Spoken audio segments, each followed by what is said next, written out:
In this video, we'll discuss express and implied contracts. It's relatively easy to identify express contracts and express contractual terms.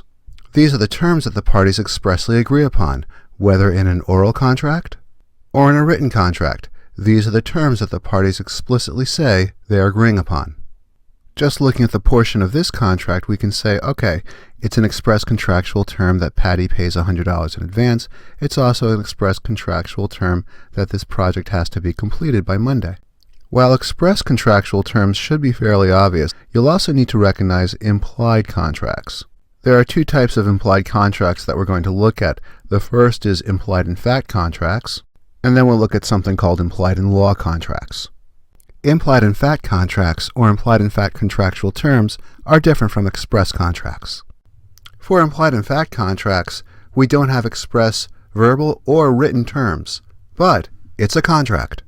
And we understand the terms of the contract based on the parties' conduct and the circumstances. When people go to a restaurant and order food, nobody signs a contract, but there's an implied agreement to pay. Ordering food from the waiter is conduct that shows an implied agreement to pay for the food. You'll also need to recognize implied in law contracts. And these are actually not contracts.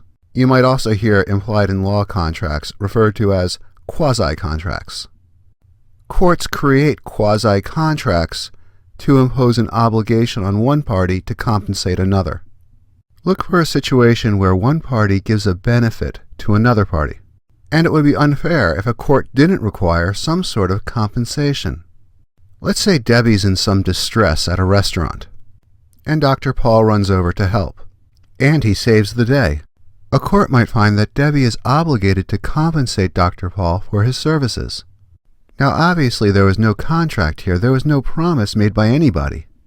But a court might find that because of the benefit Dr. Paul provided to Debbie, it would be unfair if he did not receive some sort of fair compensation.